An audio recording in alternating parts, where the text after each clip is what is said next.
Queridos amigos, continuamos viajando por la región del pensamiento y continuamos analizando y comentando capítulos del libro Así habló Zaratustra, que como sabéis es su hijo predilecto.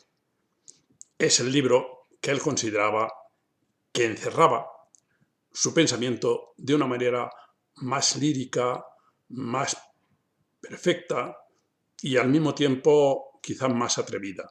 Aunque los últimos libros que escribió, por ejemplo, Más allá del bien y del mal, estos son libros con una fuerza crítica sencillamente impresionante, pero no añaden tantas cosas a lo que ya se dice aquí en el Así habló Zaratustra.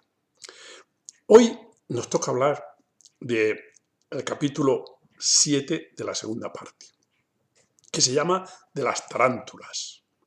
Nietzsche, en este libro de Así habló Zaratustra, quiere, con sus discursos, quiere que nosotros vayamos limando nuestras vidas, vayamos limando nuestro espíritu para que seamos merecedores de ser llamados superhombres.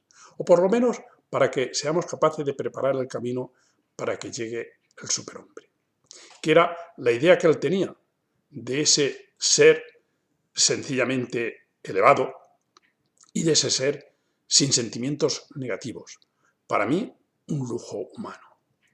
Y para eliminar todos esos sentimientos negativos, nos va poniendo ejemplos, nos va hablando en parábolas, nos va continuamente haciendo imágenes y comparaciones y metáforas muchísimas, para que nosotros nos vayamos dando cuenta en qué consiste eliminar todos los sentimientos negativos para utilizar la fuerza que todo ser humano tiene en beneficio de la elevación de su espíritu. Esta es la idea. Nietzsche se queda muy sorprendido al darse cuenta que los seres humanos tenemos unas fuerzas, unas potencialidades, unas energías, unas pulsiones increíbles, extraordinarias. Y que esas pulsiones están disgregadas, están soliviantadas, están engañadas, están incluso reprimidas y por otras fuerzas que impiden que éstas se desarrollen. Y esas otras fuerzas surgen también de las energías del ser humano. Es decir, la voluntad de poder se ha utilizado no para la elevación, sino para el control de esa elevación. Y esto es grave, pero esto es muy importante. Y no ha cambiado la humanidad desde que Nietzsche explicó estas cosas con mucha contundencia. ¿Por qué? Pues porque quizás fue demasiado deprisa, demasiado lejos, demasiado radical, demasiado fuertes son sus críticas. Y claro, cuando nosotros vivimos en un mundo y nos atacan a ese mundo, nosotros nos defendemos, o por lo menos no hacemos caso. Imaginad vosotros que estamos en un mar y ese mar estamos en un mar con nuestras barcas, viviendo tan tranquilamente, tan pacíficamente, y ese mar empieza a vaciarse. Nos quedamos sin agua, nos quedamos sin el fundamento. Claro, en vez de pensar otra cosa, de pensar otra forma de vida, que a lo mejor no es la forma de estar allí en unas barcas muy tranquilamente, sino otra forma de vida, nosotros nos enfadamos, intentamos salvar el agua en la que estamos nadando. Eso de ese agua, de esa situación, eso le pueden llamar las epistemes o la doxa, la doxología del mundo en el que se mueve Nietzsche.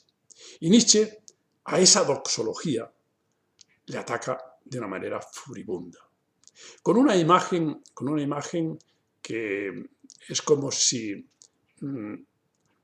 fuera una explosión de energía, como casi una bomba atómica, que salta en chispas por todos sitios. Los perdigones, cuando salen, de la escopeta, que van por todos sitios y se mueven. Pues Nietzsche se mueve de esa forma. La imagen de moverse de esa forma, como si fuera un átomo que se desprende como si fuera un electrón que se desprende de un átomo, esa imagen es de Astor, que es un libro maravilloso sobre Nietzsche. Bien, vamos a ver qué es lo que sucede hoy aquí en este capítulo. Este capítulo es muy serio y hay que emplearse a fondo, muy a fondo, para poder entender qué es lo que dice y para intentar no hundirnos y no caernos, porque es fuerte.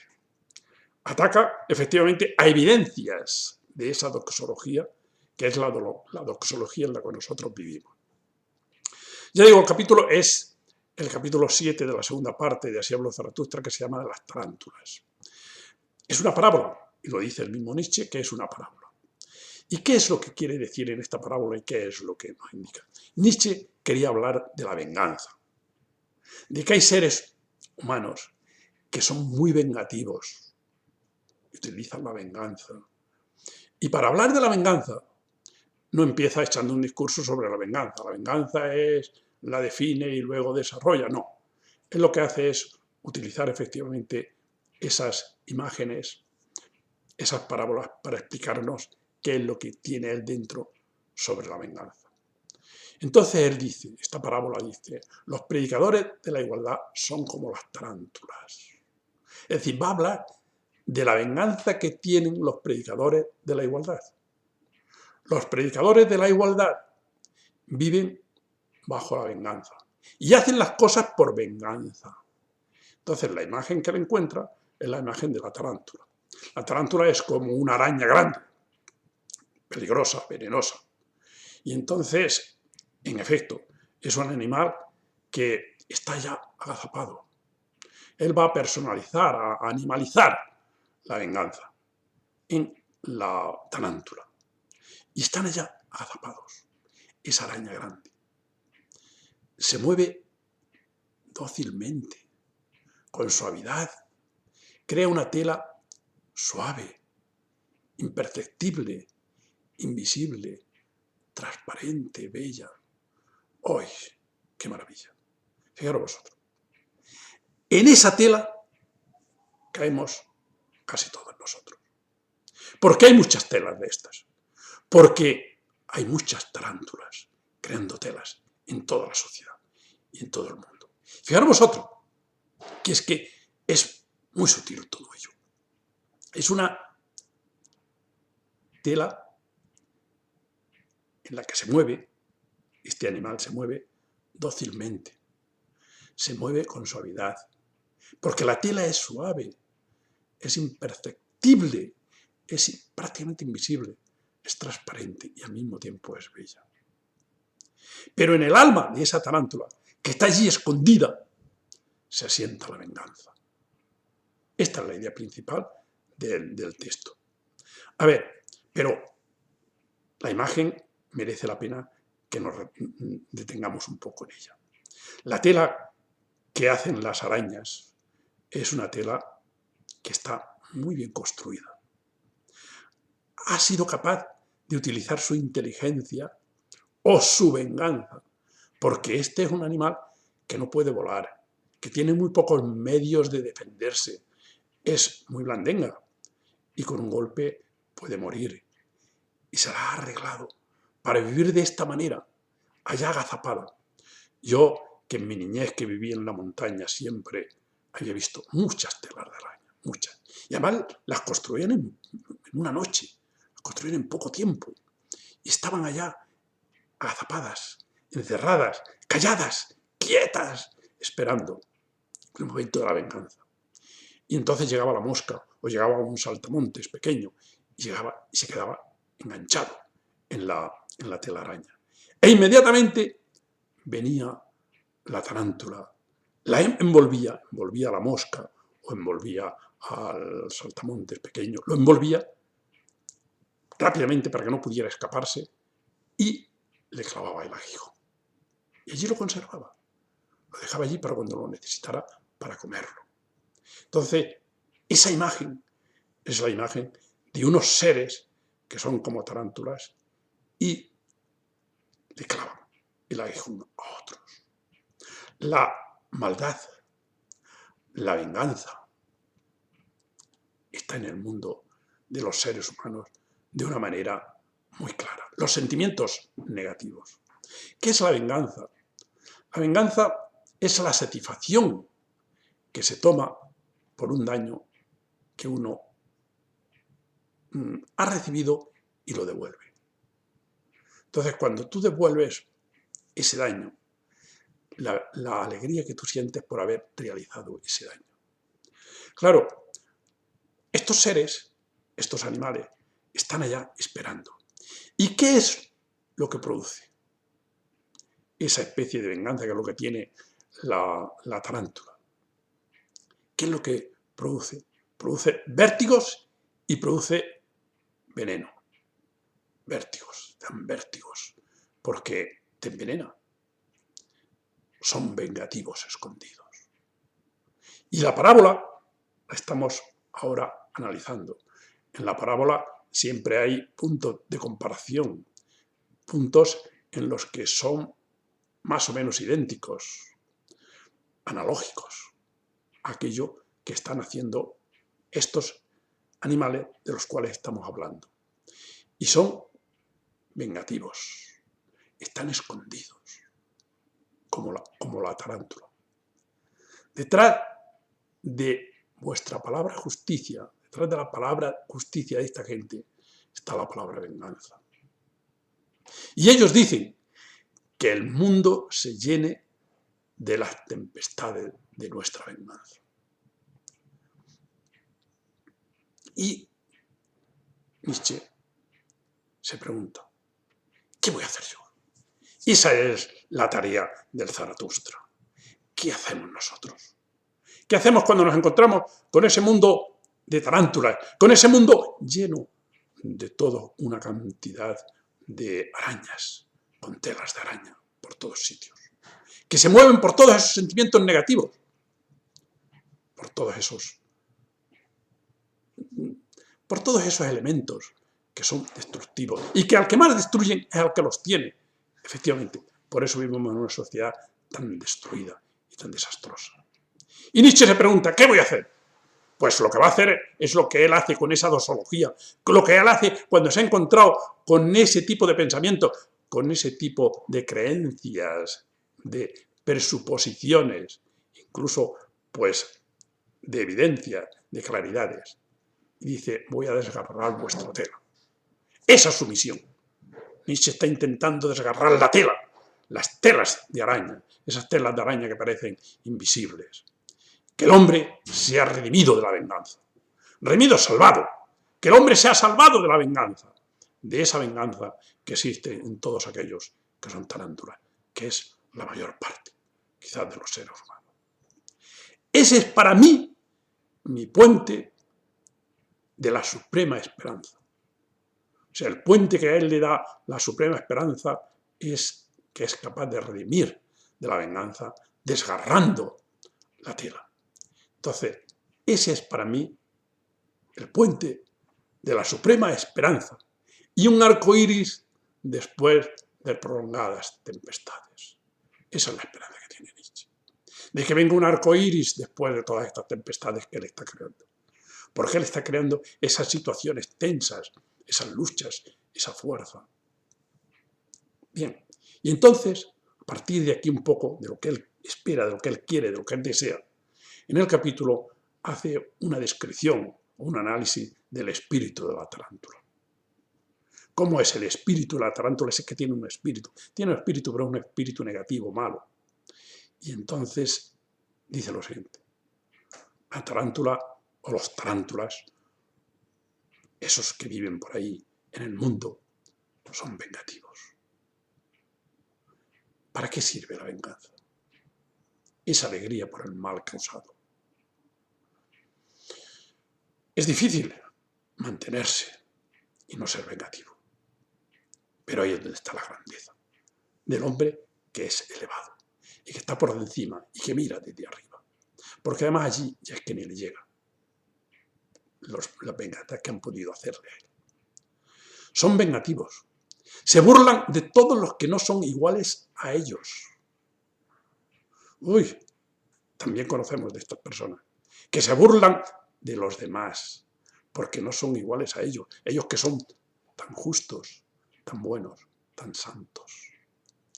Se mueven por la voluntad de igualdad, pero de igualdad tirando hacia abajo, no hacia arriba, que es lo que intenta hacer Nietzsche. No, bueno, Nietzsche de todas maneras no cree en la igualdad. Digámoslo ya, de entrada. Nietzsche no cree en la igualdad de los seres humanos. Habría que matizar, porque posiblemente sí que cree en la igualdad cuando se nace. Lo que no cree es en la igualdad de un momento determinado. Si nosotros nos ponemos ahora a analizar a los seres humanos, no todos son iguales. Pero no todos son iguales porque no se han esforzado unos, porque no han hecho nada por mejorar, porque la vida sea mejor. Y otros sí lo han hecho. Y entonces no puede ser igual unos que otros. Cree Nietzsche. Y lo cree con toda racionalidad. Esos se mueven por una voluntad de igualdad. Esta es la virtud. Si nosotros conseguimos que todos los seres humanos sean iguales, ya habremos cumplido. Y no es así. ¿Por qué? Porque lo que estás haciendo es impidiendo que efectivamente se desarrolle el espíritu. Ir en contra de todo lo que tiene poder. También son personas que van en contra de todo lo que tienen poder. Ten en cuenta que Nietzsche en ese momento se está refiriendo también a todos los movimientos liberales y también incluso del liberalismo político. Se está también moviendo a todos los momentos del socialismo que surgían y está analizando por qué se mueven estas personas, qué es lo que pretenden, y pretenden poder. Van contra el poder porque ellos son los que desean el poder. Ansias tiránicas tienen ellos. Ansias tiránicas. Hace un análisis de las personas. Yo creo que hace un análisis como cuando se hace un análisis de un psicópata, pero un análisis en profundidad, que vas viendo cómo se mueven todos sus sentimientos anímicos. O sea, y cómo utilizan lo que puede ser la inteligencia en beneficio de sus egoísmos. Entonces lo que busca es poder, ansias tiránicas, presunción amargada. Viven amargada, presunción amargada. Envidia reprimida, herencia de sus padres. Llama y demencia de venganza. Y se da cuenta que algunos de estos viven con entusiasmo. Entusiasmo de revolución, entusiasmo de movimiento, viven con entusiasmo. Oh, el entusiasmo es maravilloso. El entusiasmo es un sentimiento extraordinario. Y es un sentimiento que Michel Foucault cree que es la condición ética de la humanidad. Es el entusiasmo. Y estos tienen entusiasmo. Pero dice, ay, es entusiasmo de la venganza y no del corazón. O sea, aprovechan y parece que es entusiasmo, pero en realidad es venganza. Todo lo que hacen con apariencia de virtud o de bondad es efecto de la envidia. Fijaros vosotros, escuchad. Y todo aquello que es que yo lo hago por el bien de la humanidad, lo hago por el bien de todo, lo hago por el bien, sobre todo en los mundos políticos y en todos los mundos. Es efecto de la envidia. ¿Y qué es la envidia? La envidia es el sufrimiento que sientes por el bien del otro. Y la venganza es el sentimiento, la alegría que sientes por el mal del otro. Bien, pues a veces estos sienten celos. Celos de los pensadores. Hombre, pues ¿por qué no nos hacemos buenos pensadores, no nos hacemos buenos poetas, no nos hacemos... siente, pero se cansan de pensar y se quedan a menudo a medio camino, dice Nietzsche. ¿Tienen celos? Yo voy a ver si soy capaz, celos buenos si quiere, pero no son capaces. No tienen voluntad, no tienen fuerza, no tienen energía y la gastan, la que tienen, la gastan en otras cosas. En ser jueces. Les parece, el ser jueces, les parece la bienaventuranza. Hay tantos jueces por ahí que nos quieren siempre estar dando castigo, imponer castigos. Poderosa tendencia a imponer castigos. Esto no lo podía soportar. Habla muchas veces de esto. De cómo la justicia es el deseo de imponer castigo. Y cómo hay muchos que se consideran, ellos mismos se consideran jueces. Y les encanta poner castigos. Castigar, vigilar y castigar. Dirá después Michel Foucault. Castigar, vigilar y castigar. Verdugos y sabuesos. Es decir, son verdugos por un lado, porque castigan, son sabuesos porque buscan, investigan con diligencia a ver a quién tienen que castigar. Hablan mucho de su justicia, pero les falta miel y dulzura. Aquí viene también el aspecto tierno de Nietzsche. Les falta miel y dulzura, porque son vengativos. Van vestidos de buenos y justos, pero lo que buscan es poder. Es muy difícil analizar y ser valientes, como lo era Nietzsche, para decir este tipo de cosas. Pero, ¿qué predica Nietzsche cuando habla de la vida? Y dice así: para mí la justicia me dice, los hombres no son iguales. Aquí está el tema. Aquí está el tema fundamental del capítulo. Y tampoco deben llegar a serlo, dice Nietzsche. Los hombres no son iguales y tampoco deben llegar a serlo. Claro, esto es una afirmación que choca con lo que nosotros trabajamos, con lo que las democracias hacen para que todos sean iguales, incluso el liberalismo, que todos sean iguales. Y él aquí vienen sus pensamientos políticos de los que algún día hablaremos, porque Nietzsche era un apolítico en absoluto. No. Nietzsche defendía una jerarquía de la sociedad y defendía una jerarquía en la que cada uno pueda tener los beneficios al esfuerzo que hace y a lo que es. ¿Eso es justicia? Bueno, quizás estamos tan convencidos de que la justicia es lo que nosotros decimos y hacemos, que todo esto nos resulte como un poco extraño. Pero Nietzsche se atreve a enfrentarse a decirlo. Por lo tanto, los hombres no son iguales y tampoco deben llegar a serlo. Esto es muy escandaloso para mucha gente. Aquí viene algo muy complicado. Me habla mi gran amor y me dice, su gran amor, ese amor que él sentía por los hombres. Y dice, en contra de la igualdad, por 1000 puentes y veredas deben los hombres darse prisa a ir hacia el futuro. No por un camino, por 1000 puentes y veredas. Aquí es donde está la libertad. Aquí es donde está que cada uno efectivamente encuentre aquello que tiene sí, el sí mismo que decíamos algunos días. Entonces, por 1000 puentes y veredas deben los hombres darse prisa a ir al futuro. Y debes implantar entre ellos cada vez más guerra y desigualdad. Bueno, otra expresión dura. La guerra, los tratadistas, cuando utilizan la palabra, cuando la utiliza, le ponen muchas veces unas comillas porque él utilizaba la palabra guerra y muchas veces lo que quería decir lucha con uno mismo. Pero él cree también que para conseguir esto solo se hace con fuerza, con tensión, con contradicción y quizás con guerra.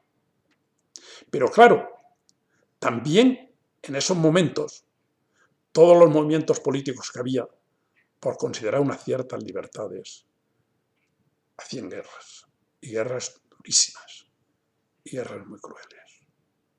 Pero la guerra que él predica es la guerra de la transformación de uno mismo, que es la única revolución interesante. La transformación de uno mismo.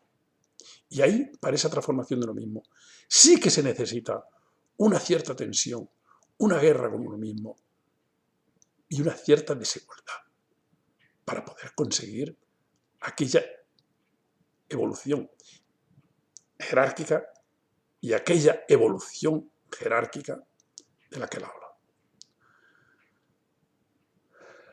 Porque todo esto es necesario para que la vida se supere continuamente a sí misma. Todo esto me refiero a la contradicción, a la guerra, a la desigualdad. Entendida la guerra como lucha por superarse uno a sí mismo. Todo esto es necesario para que la vida se supere continuamente a sí mismo. ¿Qué hemos hecho nosotros por superar la vida? Hacia la altura, con pilares y escalones, la vida misma. Es decir, hacia arriba. La vida misma puede elevarse, pero tiene que subir pilares y escalones.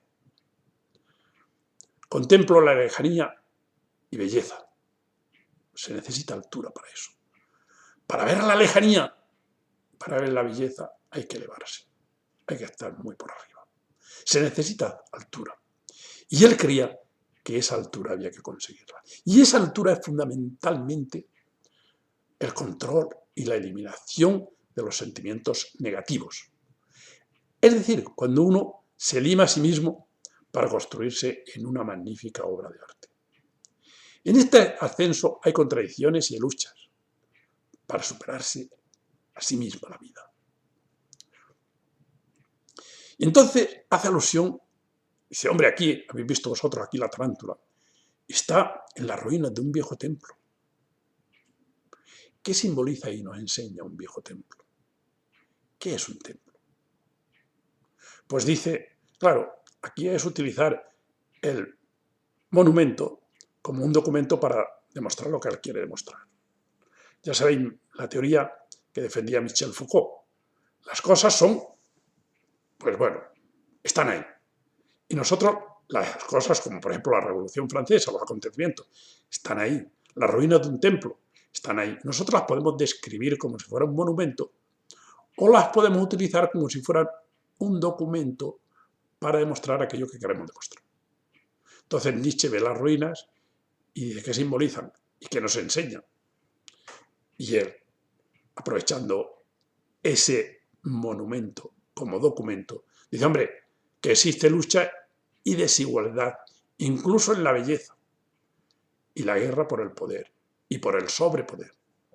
Porque esto significa que hay unos individuos que tienen mucho poder y quieren mostrar ese sobrepoder.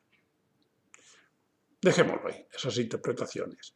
Pero Nietzsche, ya os digo, es como, y la imagen es de Astor, es como el electrón que se ha escapado del átomo. Y va dando golpes, pero de una manera descontrolada y no sabes por dónde va. Pero va a un sitio, al otro, al otro, al otro, y entonces no puede decir, es que Nietzsche defiende la guerra, defiende la desigualdad, así. Bien, sería parcial, quedarnos ahí solo. Y Nietzsche aconseja la desigualdad con seguridad y belleza.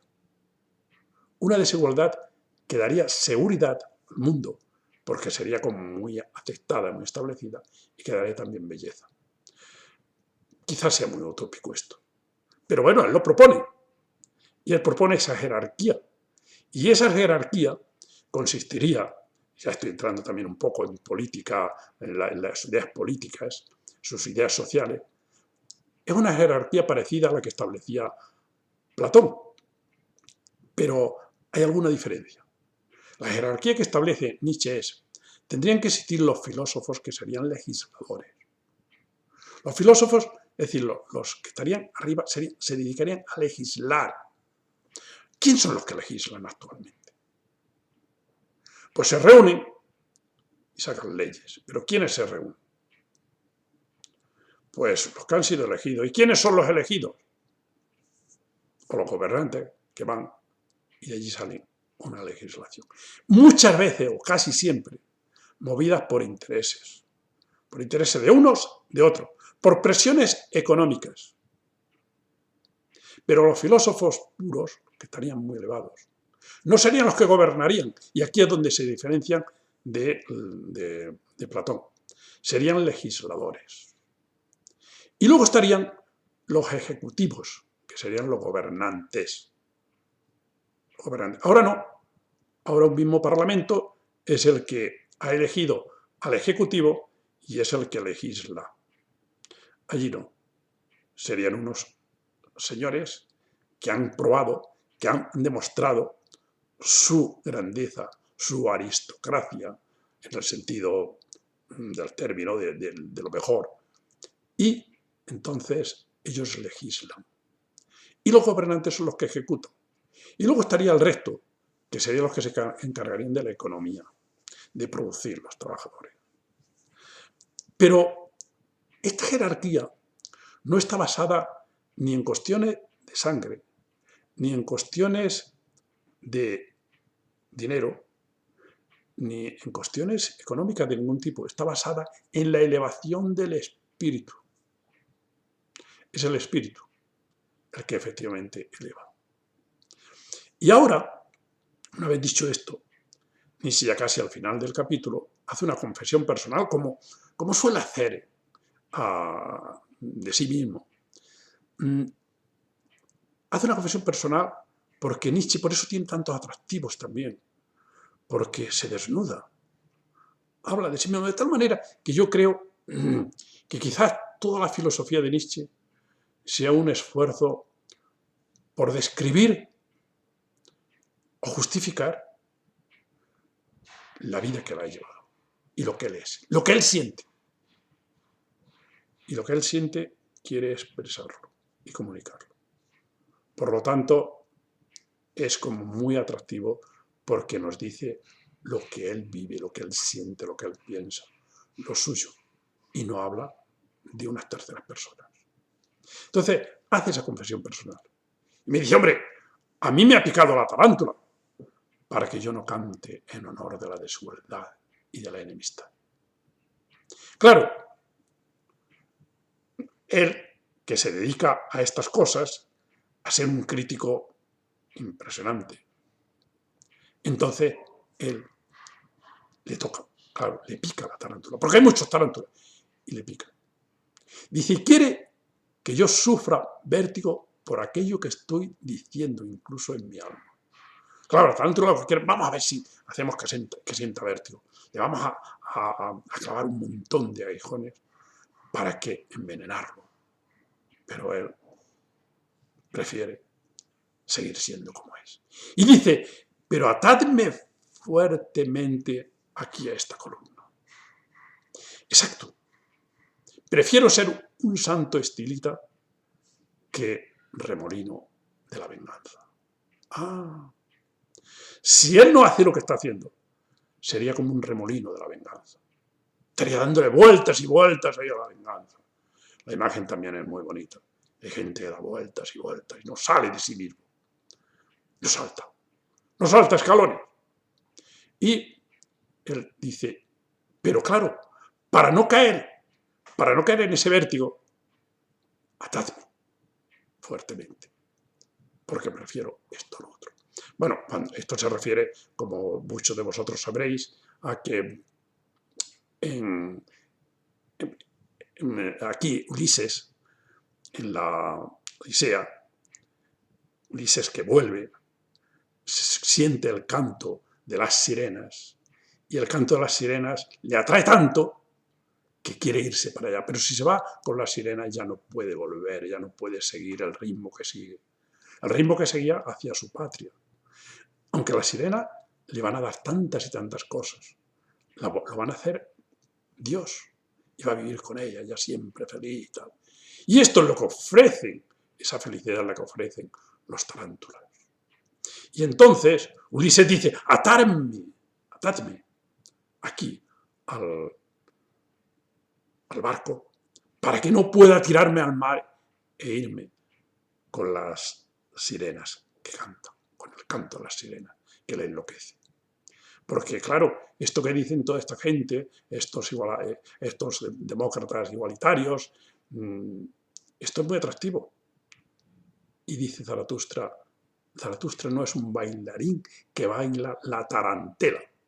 La tarantela se considera que era el baile que eliminaba la picadura de la tarántula. Yo no quiero bailar la tarantela. No, porque él lo que baila siempre es el baile de la vida, no el baile de la tarantela. Y él quiere bailar el baile de la vida. Entonces, aquí lo que estamos viendo es que Nietzsche lo que pretende es criticar este tipo de doxología, este tipo de pensamiento, que son fundamentalmente el poder de lo económico, que sería como la anarquía de las fuerzas, todas esas fuerzas que descubre él que tenemos los seres humanos, toda esa fuerza de la voluntad de poder, todas esas fuerzas, él cree que están utilizadas solo bajo el punto de vista del homo economicus. Y entonces él las quiere enfrentar a lo que podría ser lo filosófico, como elevación del espíritu que jerarquiza las fuerzas. Pero las jerarquiza las fuerzas porque no quiere igualarlas hacia abajo. Este capítulo es un capítulo que nos indica los límites del pensamiento de Nietzsche en algunas situaciones y en algunas verdades y en algunas evidencias que nosotros las consideramos como presupuestos intocables. Pero Nietzsche las zarandea. Muchas gracias.